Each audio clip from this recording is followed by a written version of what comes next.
आज का जो टॉपिक है वो कल जो हमने पढ़ा था प्रकाश का परावर्तन, प्रकाश के परावर्तन से आगे का ये हिस्सा है परावर्तन के प्रकार।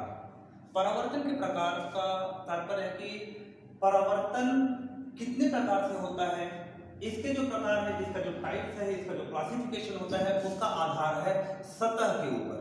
अर्थात सतह जिस प्रकृति का होगा उस प्रकार से परावर्तन की भी प्रकृति होगी। तो सतह कितने प्रकार के होते हैं? सतह मुख्यतः दो रूप में होते हैं, एक होता है चिकना सतह और एक होता है खुरदुरा सतह। इसका मतलब है smooth surface and rough surface. उसके आधार पर परावर्तन के दो प्रकार होते हैं। पहला है हम लोगों का नियमित परावर्तन और दूसरा जो होता है वह है अनियमित परावर्तन। अनियमित परावर्तन। नियमित परावर्तन का तात्पर्य है कि नियमित परावर्तन हेतु सतह क्या होना चाहिए? नियमित परावर्तन ऐसा है जिसमें सतह क्या है? चिकना सतह हो, समतल हो, सतह की आवश्यकता है। इनमें आपतित किरण एक दूसरे के समांतर प्रकाश स्रोत से निकलती है और आपतित किरण एक दूसरे के समानांतर ही उस सतह से टकराती है। अर्थात जैसे कि इस प्रकार से हमारे पास कोई सतह है, इस सतह ये ठोस सतह हम ले लेते हैं। ये ठोस सतह आप देख रहे होंगे कि ऊपर का हिस्सा बिल्कुल समतल है और नीचे जो है वो उसके ठोसपन को रिप्रेजेंट करने के लिए हमने इस प्रकार से छोटी छोटी रेखाएं हमने खींच दी है। तो नियमित परावर्तन में क्या होगा? कोई भी प्रकाश स्रोत से जितनी भी प्रकाश की किरणें आएंगी, प्रकाश की किरणें इस सतह पर इस प्रकार से समानांतर रूप से आपतित होंगे। समानांतर रूप से आपतित होने के पश्चात इसमें हर बिंदु पर जहां जहां आपतन हुआ उस जगह पर छोटे छोटे से हम क्या करते हैं? अभिलंब खींच लेते हैं, क्योंकि कोई भी परावर्तन होने के लिए वो परावर्तन के नियम के तहत ही कोई भी प्रकाश की किरण परावर्तित होकर जाएगी। तो ये अभिलंब है, तो जितना आपतित कोण बनाकर आया उतनी परावर्तित कोण बनाते हुए ये वापस चला गया। इसी प्रकार से ये जितना आपतन कोण बनाते आया ये परावर्तन कोण बनाते हुए वापस चला गया। सिमिलरली ये तीसरे रेखा है।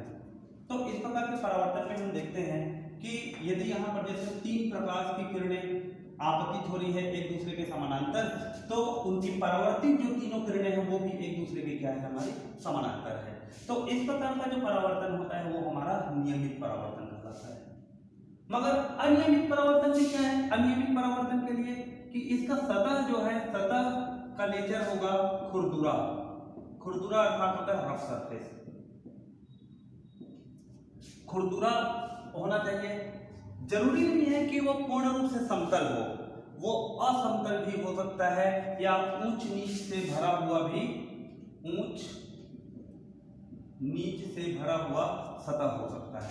जैसे कि ये हमारे पास इस प्रकार से कोई हमने ऐसे सतह ले लिया। अब ये जो सतह है, इस सतह पर भी प्रकाश की किरण जो आएगी वो एक दूसरे के समानांतर तो आएगी बिल्कुल।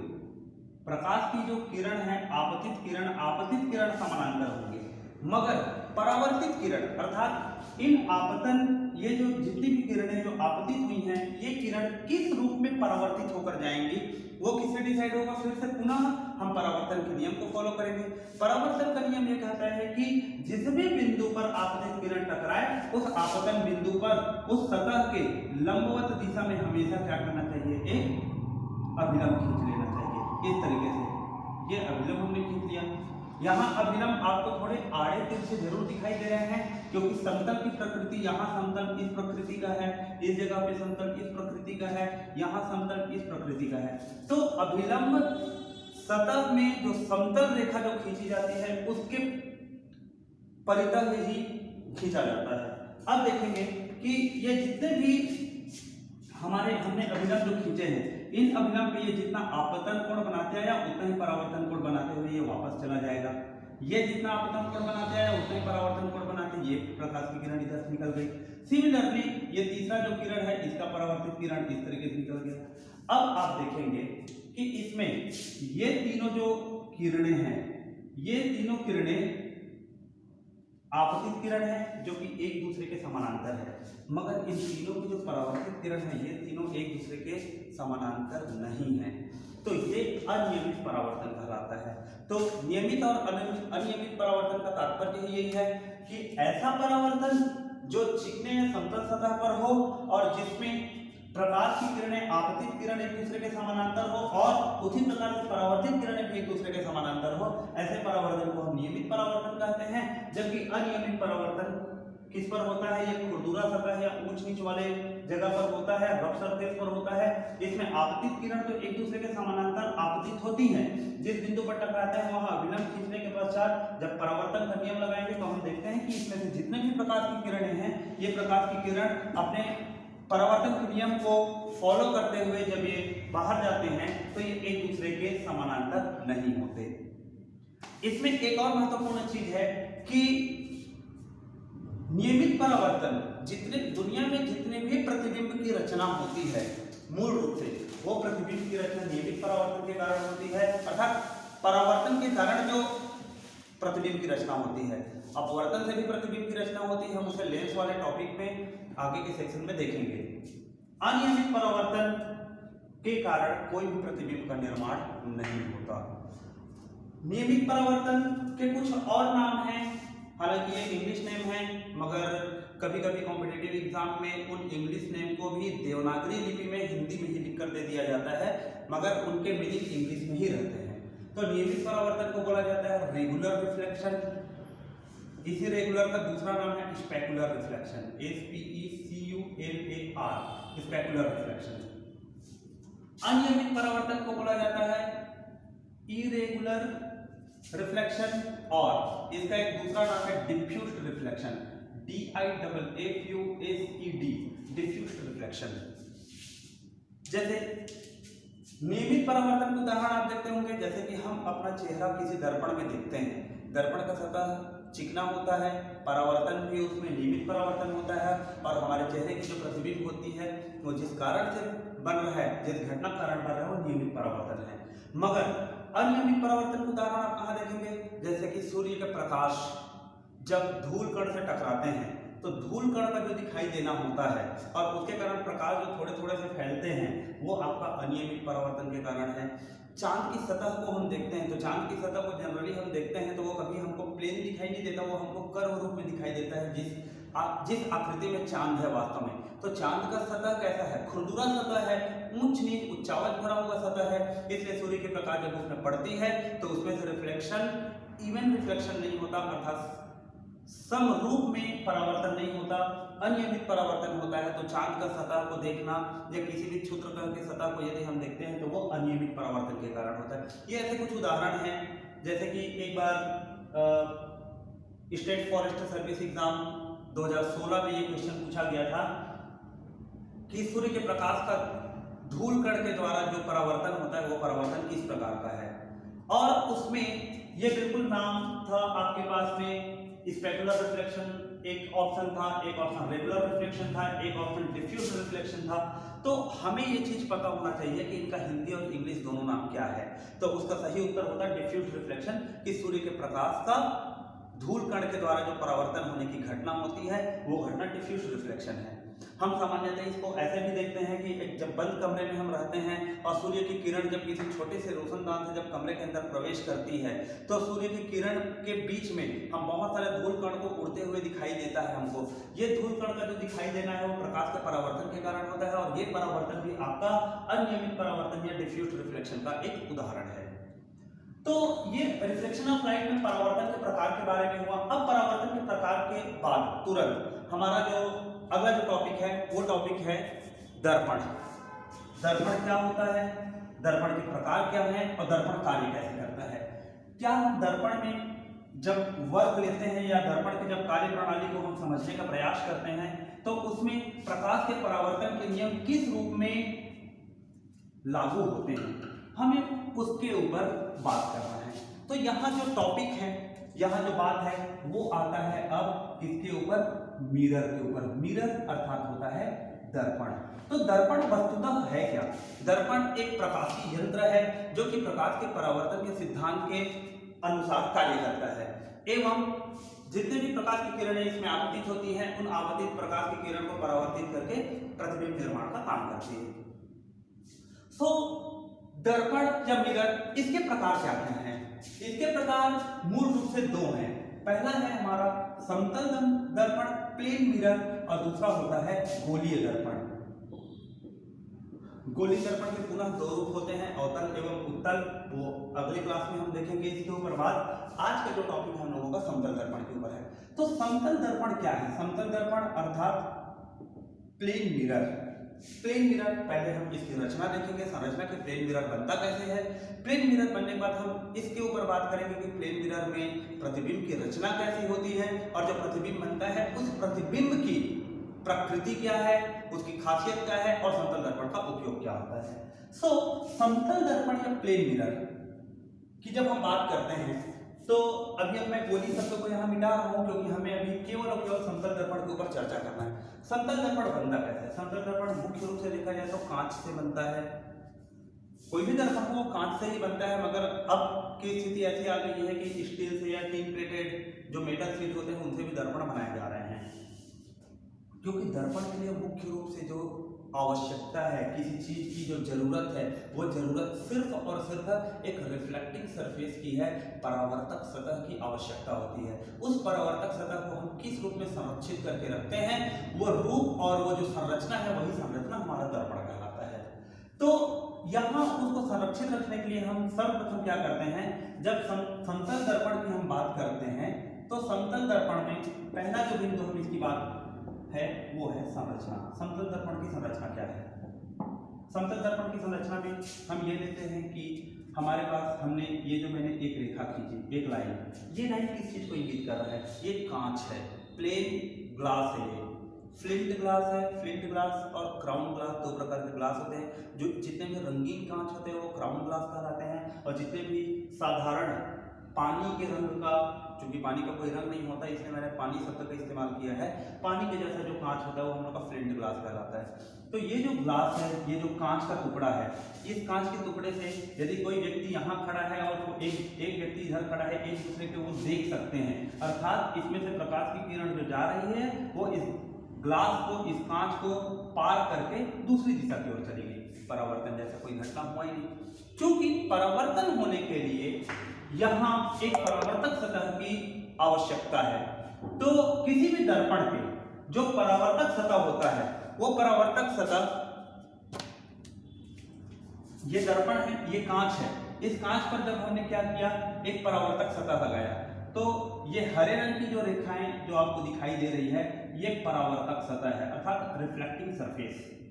ये रिफ्लेक्टिंग सरफेस किसका होता है? ये रिफ्लेक्टिंग सरफेस मूल रूप से आप देखेंगे तो बेस्ट रिफ्लेक्टर माना जाता है मरकरी अर्थात पारा, एक होता है सिल्वर अर्थात चांदी, एक और होता है एल्यूमिनियम। वस्तुतः आप केमिस्ट्री जब भी पढ़े होंगे तो इसके बारे में आपने सुना ही होगा, पारा क्या होता है, चांदी क्या है, एल्यूमिनियम क्या है। ये सभी धातुएं हैं, इनको गलाकर लिक्विड फॉर्म पे लाकर इसका इलेक्ट्रोप्लेटिंग या एक लेयर किया जाता है। इलेक्ट्रोप्लेटिंग एक पद्धति है जिससे एक परावर्तक सतह यहाँ पर बनाया जाता है। तो ये परावर्तक सतह है। अब ये दर्पण तैयार हो गया, मगर जब कभी भी आप घर में सामान्य अपने दर्पण को पीछे तरफ देखेंगे तो आपको ये लेयर डायरेक्ट दिखाई नहीं देंगे। कारण ये है कि ये लेयर इतने सॉफ्ट होते हैं, इतने कोमल होते हैं कि इन लेयर्स को थोड़े से भी, ये जो लेयर आपका जो परावर्तक सतह बना हुआ है, इस परावर्तक सतह को हम ऐसे नाखून से भी ऐसे कुरेदेंगे तो ये क्या होता है, हट जाता है, इतने कोमल होते हैं। तो जिस जगह का परावर्तक सतह दर्पण को बार बार उठा के इधर से उधर रखने के कारण उसका परावर्तक सतह यदि हट जाएगा तो ये दर्पण में इतने हिस्से से जो प्रकाश की किरण आएगी वो पार होकर चले जाएगी, बाकी हिस्से से वो परावर्तन कर पाएगा, तो किसी भी चीज का प्रतिबिंब सही रूप में निर्मित नहीं हो सकता। इसलिए ये जो परावर्तक जो सतह है, ये जो परावर्तक सतह यहाँ जो बना हुआ है, इस परावर्तक सतह के ऊपर एक प्रोटेक्टिव लेयर भी लगाया जाता है जो इसको संरक्षित कर सके, सुरक्षा कवच जिसे हम कहते हैं। ये सुरक्षा कवच मैं इस लाल रंग की स्याही से बना रहा हूँ, ये सुरक्षा कवच है, प्रोटेक्टिव लेयर। ये प्रोटेक्टिव लेयर सामान्यतः किससे बनता है? ये प्रोटेक्टिव लेयर बनता है आपका synthetic enamel, polish, varnish oil paint, इस टाइप के जो मटेरियल होते हैं, जैसे दरवाजे में हम ऑयल पेंट या वार्निश या लेदर कोट लगाते हैं, बिल्कुल उसी प्रकार का ये भी रहता है। वैसे सामान्यतः वार्निश का प्रयोग किया जाता है, क्योंकि वार्निश एक बार सूखने के बाद कठोर सतह बन जाता है। इसलिए जब कभी भी आप दर्पण को देखेंगे पीछे तरफ, तो उसमें नीले या गेरुआ कलर का या लाल रंग का उसके पीछे में पॉलिश दिखाई देगा, तो वो पॉलिश दिखाई देता है और सामने से कांच दिखाई देता है, और अंदर में जो चीज चमकते हुए आपको दिखाई दे रहा है वो चमकता हुआ चीज आपका रिफ्लेक्टिंग सरफेस है। तो रिफ्लेक्टिंग जो सरफेस होता है, यहाँ पर दर्पण में 3 चीजें हैं। जो फ्रंट सरफेस है इसे बोला जाता है कांच, अर्थात ये ग्लास है। अंदर का जो सतह है ये हम लोग का रिफ्लेक्टिंग सरफेस, रिफ्लेक्टिंग सरफेस। और ये जो लास्ट होता है ये हमारा प्रोटेक्टिव लेयर है, प्रोटेक्टिव लेयर। इस प्रकार से एक दर्पण की संरचना में 3 सतह का उपयोग होता है। तो ये 3 सतह से मिलकर एक हमारा समतल दर्पण बन गया। चूंकि जब कभी भी हमें समतल दर्पण को दिखाना होता है कि ये समतल दर्पण कैसा है, तो हम कैसे दिखाते हैं, हम सिंपल सी एक रेखा खींच लेते हैं, इस रेखा के पीछे हम इस तरीके से डैश डैश डैश लाइन खींच लेते हैं। हमको बार बार ये बताने की आवश्यकता नहीं है कि इसमें अलग से प्रोटेक्टिव लेयर, अलग से रिफ्लेक्टिव लेयर यहाँ पर लगा हुआ है करके। हम सिंपल इस चीज को यदि बनाकर दिखा दिए, वो ऑटोमेटिकली अंडरस्टूड रहता है कि ये क्या लेयर है और ये क्या चीज है।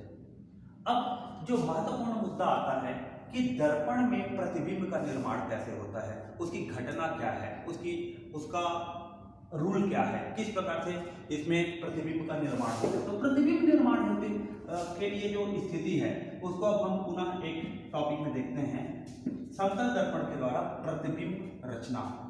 प्रतिबिंब रचना ये तो संरचना थी, अर्थात ये दर्पण की संरचना है। दूसरा हम बात करते हैं प्रतिबिंब निर्माण विधि कि किस तरीके से प्रतिबिंब का निर्माण होता है। तो प्रतिबिंब निर्माण के पहले जितने भी आप वीडियोस देख रहे होंगे, आप अपनी कॉपी में एक बात को नोट डाउन कर लेंगे कि प्रतिबिंब निर्माण हेतु आवश्यक स्थिति क्या है। तो लिखना चालू करेंगे आप। प्रतिबिंब निर्माण हेतु जरूरी एवं आवश्यक स्थिति यह है कि कम से कम 2 परावर्तित या अपवर्तित किरणें परावर्तन अथवा अपवर्तन के पश्चात एक दूसरे को प्रत्यक्ष या अप्रत्यक्ष रूप से किसी बिंदु पर काटे, और जिस बिंदु पर इनका कटान होगा उस बिंदु पर प्रतिबिंब का निर्माण होगा। अब ये परिभाषा समाप्त हो गया प्रतिबिंब रचना का। मगर जब बात उठी इस चीज को लेकर कि कम से कम 2 किरणों की क्यों आवश्यकता है, उसका रीजन यह है, एक बिंदु ज्ञात करने के लिए, कोई भी एक फिक्स पॉइंट ज्ञात करने के लिए कम से कम 2 किरणों का किसी एक बिंदु पर टकराना आवश्यक है। तो ये कैसे होगा? चूंकि जैसे कि ये हमारे पास कोई एक दर्पण है, इस दर्पण को मैंने ऐसे डैश डैश डैश लाइन कर दिया, अर्थात ये समतल दर्पण को रिप्रेजेंट कर रहा है आपका। अब ये बात आती है कि मान लेते हैं कि यहाँ कोई एक प्रकाश का स्रोत है इस बिंदु पर। ये जो बिंदु है ये वस्तु है। वस्तु हम हर उस चीज को कहते हैं जिससे प्रकाश बाहर निकलती है, चाहे प्रत्यक्ष रूप से हो चाहे अप्रत्यक्ष रूप से। अब प्रत्यक्ष और अप्रत्यक्ष प्रकाश बाहर निकलने का तात्पर्य यह है, जैसे कि बल्ब वो प्रत्यक्ष स्रोत है क्योंकि उसके अंदर में विद्युत ऊर्जा प्रकाशीय ऊर्जा में परिवर्तित होकर बाहर निकल रहा है।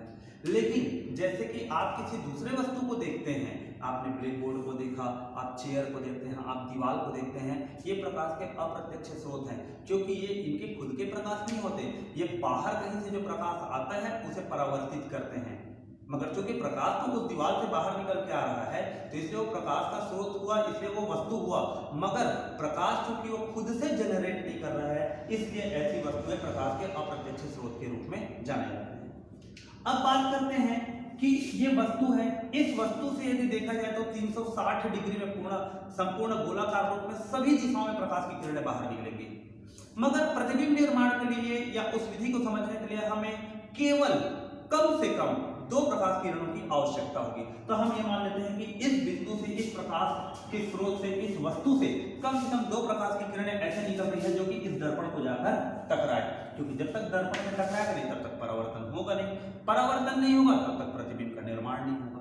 तो हम ये देखते हैं कि इस बिंदु से किसी भी दिशा में दो प्रकार की किरणें निकालते हैं जो कि इस दर्पण को जाकर टच करे या टकराए। तो हमने मान लिया कि यहाँ से एक प्रकाश की किरण इस तरीके से गया और एक प्रकाश की किरण ऐसे करके, ये दो प्रकार की किरणें हैं जो इस वस्तु से निकली और जाकर दर्पण पर टकरा गया।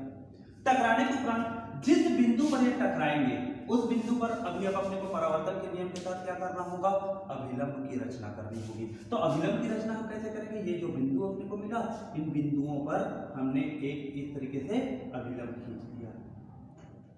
अभी अभिलंब आपको दिखाई दे रहा होगा, ये जो लाल रंग की जो रेखाएं हैं ये अभिलंब है। अब पहला प्रकाश का किरण जितना आपतन कोण बनाते आएगा उतना ही परावर्तन कोण बनाते हुए इस बिंदु से परावर्तित हो जाएगा। इसी प्रकार से दूसरा प्रकाश का किरण जितना आपतन कोण बनाते आएगा उतना ही परावर्तन कोण बनाते हुए इस बिंदु से ये भी बाहर चले जाएगा परावर्तित होकर। ये इस तरीके से जब हम अपनी आंखों से देखेंगे, इधर जैसे हमारा आंख रखा हुआ है, ये हम अपनी आंखों से जब देखेंगे तो हमें क्या दिखाई देगा, क्योंकि देखिए ये दोनों प्रकाश की किरण इस तरीके से ऐसे बाहर जा रही है। बाहर किस तरीके से जा रही है कि ये एक दूसरे से दूर होते जा रही है। क्या ये दोनों प्रकाश की किरण जो एक दूसरे से दूर जा रहे हैं एक दूसरे को भविष्य में कहीं भी इंटरसेक्ट कर सकते हैं, कहीं भी प्रतिच्छेद कर सकते हैं? नहीं कर सकते। इसीलिए हमारे आंख को यह प्रतीत होता है कि ये दोनों प्रकाश की किरण इस तरफ मौजूद किसी बिंदु से निकल कर आ रहे हैं, अर्थात ये इधर हमने कोई एक बिंदु लिया और हमें हमारी आंखों को यह प्रतीत होता है कि प्रकाश की किरण इस बिंदु से इस तरीके से निकलकर सीधे सीधे आ रही है। तो ये जो बिंदु हमको दिखाई दिया ये बिंदु क्या है, इस वस्तु का प्रतिबिंब है। कल की क्लास में हमने ये पढ़ा था प्रकाश सीधी रेखा में गमन करती है। हमारे आंख को कभी ये जज नहीं होगा कि ये जो दोनों प्रकाश की किरणें आ रही हैं वो पहले इस जगह से निकली यहाँ से मुड़कर वापस आ रही हैं। हमारे आंख को हमेशा प्रतीत होगा कि ये दो प्रकाश की किरण इस बिंदु से ही निकलकर इस तरीके से आ रही है, अर्थात ये जो वस्तु है ये उस वस्तु का क्या मिल गया, हमें प्रतिबिंब मिल गया। तो इस प्रकार से ये जो घटना होती है, जैसे ये एक बिंदु के लिए बना, इसी प्रकार से यदि हमने इसको पूरा एक वस्तु ले लिया इस तरीके से, ये पूरे वस्तु का यहाँ प्रतिबिंब निर्माण हो जाएगा। तो ये वस्तु का प्रतिबिंब निर्माण की ये विधि है। अब इस प्रतिबिंब की प्रकृति के बारे में हम चर्चा करेंगे। तो वस्तु की प्रतिबिंब की जो चर्चा होगी वो किन किन बातों को लेकर होगी। तो इसकी जो प्रकृति है, ये जो प्रतिबिंब जो बना, इस प्रतिबिंब की प्रकृति अर्थात इसका नेचर। तो सर्वप्रथम जो होता है इसका नेचर वो है कि ये जो प्रतिबिंब बना ये कौन सी प्रकृति का है।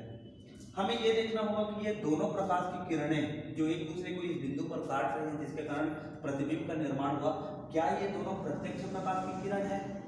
क्योंकि प्रत्यक्ष प्रकाश इस बिंदु से निकलकर आया, इस पॉइंट से निकलकर आ रहा है और इधर वापस चले गया, तो कोई भी प्रकाश की किरण दर्पण के पीछे नहीं आई, अर्थात दर्पण के पीछे जो प्रकाश की किरण हमें दिखाई दे रही है किस प्रकार की प्रकृति के है, वो अप्रत्यक्ष है। तो जब कभी भी दोनों प्रकाश किरण में से कोई एक किरण भी यदि अप्रत्यक्ष किरण है, उस स्थिति में प्रतिबिंब की प्रकृति हो जाती है आभासी, अर्थात वर्चुअल, आभासी प्रतिबिंब या वर्चुअल इमेज बोला जाता है इसको। दूसरा ये बना दर्पण के पीछे, अब ब्रैकेट में मैं लिखता हूं D1 = D2। इसका तात्पर्य यह है कि वस्तु दर्पण से जितनी दूरी पर मौजूद है, प्रतिबिंब भी दर्पण के अंदर उतनी ही दूरी पर स्थित है।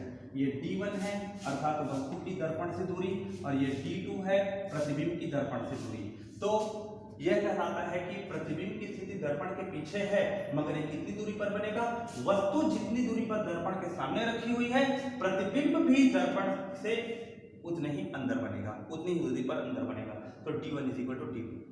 तीसरी इसकी जो प्रकृति है वो ये है समान आकार। समान आकार मीन्स सेम साइज, अर्थात ये प्रतिबिंब जो है वस्तु का आकार जितना बड़ा होगा उतना ही बड़ा आपका प्रतिबिंब का आकार होगा। यदि वस्तु की ऊंचाई 10 सेंटीमीटर है तो प्रतिबिंब की भी ऊंचाई 10 सेंटीमीटर होगी। और इसकी जो चौथी प्रकृति है वो है सीधा प्रतिबिंब का निर्माण। सीधा प्रतिबिंब मतलब इरेक्ट इमेज।